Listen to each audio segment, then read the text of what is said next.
Everyone, welcome back to my channel. I hope তোমরা সবাই ভালো আছো। চলে এসেছি আজকে একটা নতুন ভিডিও নিয়ে। খুশির খবর এটাই হচ্ছে, পিএসসি অ্যানুয়াল ক্যালেন্ডার পাবলিশ করেছে এবং সেখানে ডাব্লিউবিসিএস এর ডেটও দেওয়া আছে, যেটা 2024-এ অনুষ্ঠিত হবে। তো 2024-এ আমাদের ডাব্লিউবিসিএস এর ডেট হচ্ছে 15 ডিসেম্বর। তো আমি আজকের ভিডিওটা একদম টোটাল খুব ভালো করে স্কিপ না করে প্রথম থেকে শেষ অবধি দেখো। আই থিঙ্ক তোমাদের খুব হেল্পফুল হবে। দেখো, আগের বার ডাব্লিউবিসিএস হয়েছিল 2023-এর পরীক্ষার কথা বলছি, সেটা হচ্ছে 16 ডিসেম্বর, 16 ডিসেম্বর। আর ঠিক এক বছর পরে ডাব্লিউবিসিএস 2024 টেন্টেটিভ একটা ডেট ঘোষণা করেছে, কারণ যেহেতু অনেক কারণে পরীক্ষা পিছিয়েও যেতে পারে বা কোনো সমস্যা হতেই পারে। তো তাও তারা ঘোষণা করে দিয়েছে এবং সুন্দর করে অনেকগুলো পরীক্ষা কিন্তু ঘোষণা করেছে, যেমন মিসলেনিয়াস, ক্লার্কশিপ ইত্যাদি। তো যদি ধরা যায়, দেখো প্রায় এক বছর পরে পরীক্ষা হচ্ছে, তো মোটামুটি এক বছর ধরে আমরা কম বেশি নানা রকম পড়াশোনাই করে রেখেছি। তবুও আজকের তারিখ থেকে ধরলে, আজকে হচ্ছে 26 তারিখ, আমি যদি ধরি তোমাদের কাছে আজকেই আমি ভিডিওটা দেব। June, July, August, September, October, November, December. ডিসেম্বরের হচ্ছে 15 তারিখে এক্সাম, যেটা হচ্ছে সানডেতে। মেনলি সানডেতেই আমাদের এক্সাম হয়, যদিও আগের বার পরীক্ষাটা স্যাটারডেতে হয়েছিল। তো যাই হোক, তাহলে মোটামুটি দেখা যাচ্ছে জুন মাসে আমি যদি ধরি, আজকে হচ্ছে 26 তারিখ, তো আছে আর 4 দিন। জুলাই আছে হচ্ছে 31, আগস্ট 31, সেপ্টেম্বর 30, অক্টোবর 31, নভেম্বর 30। এই টোটাল ডেজটাকে আমি বাদ দিয়ে রাখলাম, এই 15 দিনটাকে। ঠিক আছে, তাহলেও দেখো মোটামুটি 1, 2, 3, 4, 5 5 মাস কিন্তু একদম সলিড তোমরা পাচ্ছ। 5 মান্থস। 4 ডেজটাকেও আমি বাদ দিয়ে রেখেছি, মানে এই 4 আর 15, 4 আর 14, যে 18 দিন, সেই 18 দিনটাকে আমি সাইডে রেখে দিয়েছি। এই 18 ডেজটাকে আমি সাইডে রেখে দিয়েছি।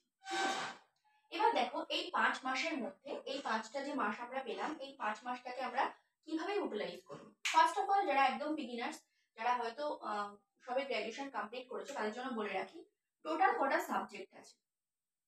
ফর প্রিলিমস, তুমি আগে প্রিলিমস এর চিন্তা অবশ্যই করবে, যেটা আপকামিং আসছে। তো প্রিলিমস এর ক্ষেত্রে history,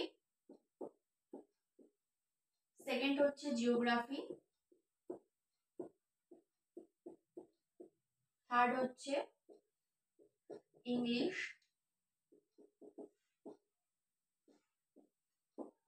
INM, Indian national movement. আচ্ছা, তারপরে আছে পলিটি, ইকোনমি, সেভেন্থ হচ্ছে কারেন্ট অ্যাফেয়ার্স, আর এইট হচ্ছে সায়েন্স। আই থিঙ্ক ক্লিয়ার হয়েছে ব্যাপারটা। সো এবার দেখবো হিস্ট্রির মধ্যে অ্যানসিয়েন্ট, মিডেভেল প্লাস মডার্ন, ধরে নিতে পারো 3টে পার্ট আছে। জিওগ্রাফির মধ্যে আছে West Bengal geography plus Indian geography, world geography লাগে না। ওয়েস্ট বেঙ্গল জিওগ্রাফির জন্য নো ইওর স্টেট বলে একটা বই আছে, যেটা খুবই ভালো ওয়েস্ট বেঙ্গল জিওগ্রাফির জন্য। ওই বইটা পড়লে আর ওয়েস্ট বেঙ্গল জিওগ্রাফি আলাদা করে তোমাদের কোনো বই পড়তে লাগবে না। ইংলিশের জন্য আমি বলেই দিয়েছি, for English grammar SP Bakshi follow করবে অবশ্যই। আচ্ছা, Indian national movement, polity, economy, current affair, science. সায়েন্সের মধ্যে 3টে পার্ট আছে, ফিজিক্স, কেমিস্ট্রি, বায়োলজি। এইবার দেখো হিস্ট্রির মধ্যে, হিস্ট্রিতে আসে 25। আচ্ছা, আর একটা সাবজেক্ট আমি পরে লিখছি এই সাইডে, আমি বলে দিচ্ছি কেন। হিস্ট্রি হচ্ছে 25, জিওগ্রাফি 25, ইংলিশ 25, 25, পলিটি আর ইকোনমি দুটো মিলিয়ে আসে 25, কারেন্ট অ্যাফেয়ার্স 25, সায়েন্সের 3টে সাবজেক্ট মিলিয়ে 25। তাহলে 1টা, 2টো, 3টে, 4টে, 5টা, 6টা, 7টা, 7টা হচ্ছে। কিন্তু আমাদের টোটাল আছে হচ্ছে 8টা সাবজেক্ট। তাহলে আরেকটা কি আছে, সেটা হচ্ছে math and reasoning. Math plus reasoning, এটা হচ্ছে 25। তাহলে আসে হচ্ছে 25 × 8 = 200, টোটাল 200 মার্কসের পরীক্ষা। 200 মার্কসের একটা করে 200 মার্কসের এক করে কোশ্চেন আসবে, অর্থাৎ ওয়ান লাইনার্স কোশ্চেন, মানে এমসিকিউ টাইপস কোশ্চেন আসবে, যেখানে 4টে করে অপশন দেওয়া হবে, তোমাকে শুধু সঠিক উত্তরটা নির্বাচন করতে হবে। তাহলে এবার বোঝো, আমার সময় আছে 5টা মাস, আমার হাতে আছে 8টা সাবজেক্ট। তুমি যদি খুব ভালো করেও 5টা সাবজেক্টকে 1 মাস করে সময় দাও, তাও কিন্তু এনাফ পড়ার সময় আছে। এর মধ্যেও তুমি যেটা করবে সেটা হচ্ছে mock test. Of course mock test ছাড়া সম্ভবই না, কারণ মক টেস্ট তোমাকে দিতেই হবে। আচ্ছা, প্লাস প্রিভিয়াস ইয়ার কোশ্চেন, এই দুটো হচ্ছে অ্যাড করতে হবে তোমাকে। ম্যাথ, রিজনিং আর ইংলিশের জন্য previous year question is enough. Previous year question যদি কেউ প্র্যাকটিস করে তো সেটা কমপ্লিট হয়ে যায়। Geography, English, INM, polity economy এবং সায়েন্স, এইগুলো বইয়ের জন্য তোমাকে অবশ্যই কোনো না কোনো বুক ফলো করতে হবে। যারা মনে করছো ম্যানুয়াল টাইপস বই দিয়ে স্টার্ট করবে, অবশ্যই শুরু করতে পারো। ম্যানুয়াল টাইপস বই দিয়েও কিন্তু শুরু করা যায়। শুরু করার পরে তারপরে তোমরা স্ট্যাটিক যে বইগুলো পাওয়া যায়, অর্থাৎ একটা সাবজেক্টের উপরে একটা বই, সেই বইতে ফলো করতে পারো, কোনো অসুবিধা নেই।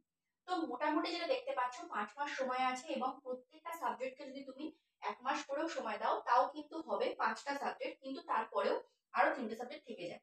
সেক্ষেত্রে তোমাকে আমি যেটা বলবো সেটা হচ্ছে, স্ট্র্যাটেজিটা এমন ভাবে বানানো উচিত যেখানে তুমি পুরো সিলেবাসটাকে কভার আপ করতে পারবে। তাহলে এইটুকুনি আশা করি বোঝা গেছে। এবার আমি আসছি স্ট্র্যাটেজিতে।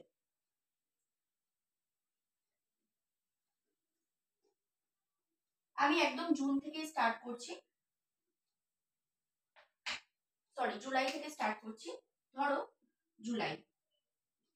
জুলাই মাসে তুমি মানে ফার্স্ট শুরু করলে হচ্ছে হিস্ট্রি দিয়ে, কারণ হিস্ট্রি যদি তোমার স্ট্রং থাকে, তুমি হিস্ট্রিতে কিন্তু আইএনএম প্লাস হিস্ট্রি দুটো দিলে 50 মার্কস। 48 কিন্তু খুব ভালোভাবে পাওয়া যায়, যারা রেগুলার পড়াশোনা করে তারা প্রায় 50-এ 50ও অ্যান্সার করতে পারে। ঠিক আছে, 40-45 তো হামেশাই পাওয়া যায় যদি হিস্ট্রি খুব ভালো করে রেডি থাকে। তো তুমি জুলাই মাসটা পুরো হিস্ট্রিকে দাও, তার সাথে তুমি আইএনএম, দুটোকে তাল মিলিয়ে চলো। অর্থাৎ এটা যদি 15 ডেজে কমপ্লিট করো, এটাকে 15 দিনে কমপ্লিট করতে হবে, সেই হিসাবে এগো। কেন এটা আমি দুটো সাবজেক্ট একসাথে রাখছি, তার কারণ হচ্ছে আমাদেরকে রিভিশন করতে হবে, এবং আশা করি আমি এটা ধরে নিতেই পারি যে তুমি কিছু তো অন্তত পড়েছো এই কমার্সে, কিছু তো অ্যাটলিস্ট তোমার নলেজে আছে, সেই হিসাবে আমি রুটিনটা করছি। ঠিক আছে, তো জুলাই গেল, এবং তার সাথে তুমি যেটা করবে সেটা হচ্ছে ম্যাথ এবং ইংলিশ প্রিভিয়াস ইয়ার কোশ্চেন থেকে, PYQ থেকে 1 ঘন্টা করে 1 আওয়ার করে প্র্যাকটিস করো। সেম, এটা কোনো চেঞ্জ থাকবে না, এটা পরপর আমি লিখেই যাব। জুলাই, এরপরে আসছি আমি অগস্টে। অগস্টে কি করবে? জিওগ্রাফি ধরো, জিওগ্রাফির দুটো পার্ট আছে, ওয়েস্ট বেঙ্গল প্লাস ইন্ডিয়া, সেইটা পুরো কমপ্লিট করো, এবং তার সাথে যদি পারো পলিটির অর্ধেকটা করো, প্লাস তার সাথে কিন্তু ম্যাথ প্লাস ইংলিশ থাকছেই। সেম ভাবে আমি চলে যাচ্ছি সেপ্টেম্বরে কি করছো? সেপ্টেম্বরে পুরো সায়েন্সটাকে কভার আপ করো। সায়েন্সের 3টে সাবজেক্ট আছে, এর সাথে আমি অন্য কিছু দেবো না, সায়েন্সটাকে কভার আপ করো, প্লাস তার সাথে ম্যাথটা রাখো, প্লাস ইংলিশটা রাখো। তাহলে দেখো, মোটামুটি আমি দেখলাম আমার হিস্ট্রি, আইএনএম দুটো, 3টে 4টে, আমি 4টে করে সাবজেক্ট টেনে নিয়ে যাচ্ছি পার মান্থ। তাহলে 4টে হয়ে গেলে, 5টা 6টা হয়ে গেল, 7টা সায়েন্স আমি দিয়ে দিলাম। এবং অক্টোবর মাসে কি করবে? Economy plus current affairs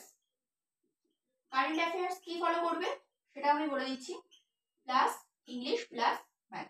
current affairs হচ্ছে অ্যাচিভার্সের যে মান্থলি বইগুলো পাওয়া যায় সেগুলো ফলো করবে। তো এই কমার্স তোমার পড়ার দরকার নেই, তুমি চাইলে তুমি ইয়ারলি বুকও পড়তে পারো, যেটা সম্ভবত জানুয়ারিতে বেরোয়, কিন্তু জানুয়ারি পড়লে হবে না, কারণ কি তোমাকে 1 বছরের কমপ্লিট করতে হবে। আগে বলে রাখি আমি, দেখো আমাদের পরীক্ষা হয়েছিল হচ্ছে 15 ডিসেম্বর, ঠিক আছে, তাহলে 15 ডিসেম্বর যদি পরীক্ষা হয়, তোমাকে পড়তে হবে হচ্ছে 2023 থেকে নভেম্বর 2024, এই কারেন্ট অ্যাফেয়ার্স কিন্তু তোমাকে রেডি করতে হবে। বুঝতে পারলাম কি বললাম?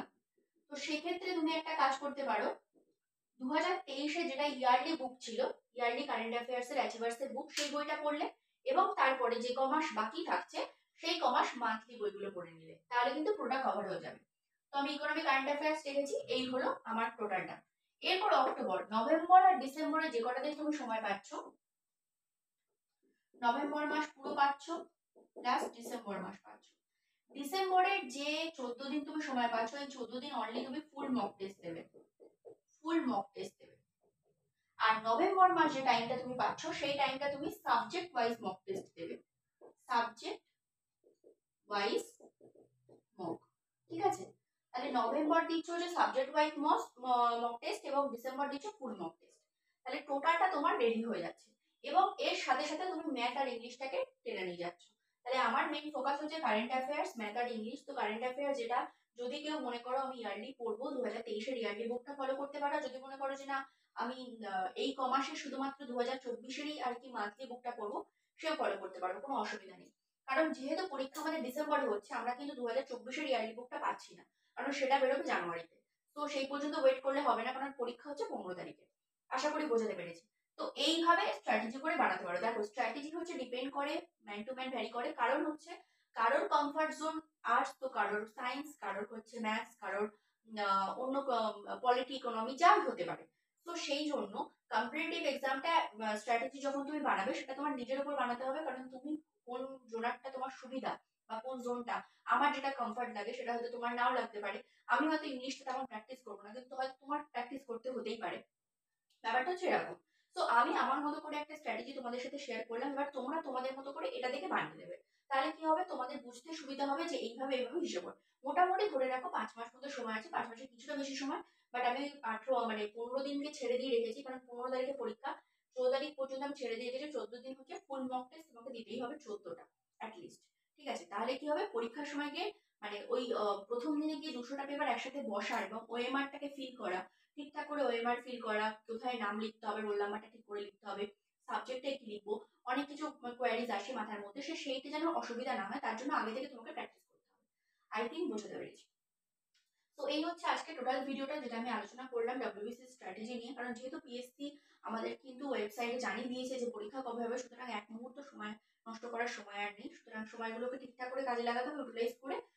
না করলে তুমি আবার সেই হয়ে যাবে এবং পরের বছর মনে হয় সিলেবাস চেঞ্জ হতে পারে। তো এই বছর লাস্ট সুযোগ আছে, সেই তো সুযোগটাকে ভালো করে কাজে লাগাতে হবে। আই থিঙ্ক বোঝা গেছে। তো নেক্সট ভিডিওতে দেখা হচ্ছে, ততক্ষণ দেশে ভালো থেকো, সুস্থ থেকো, সাবধানে।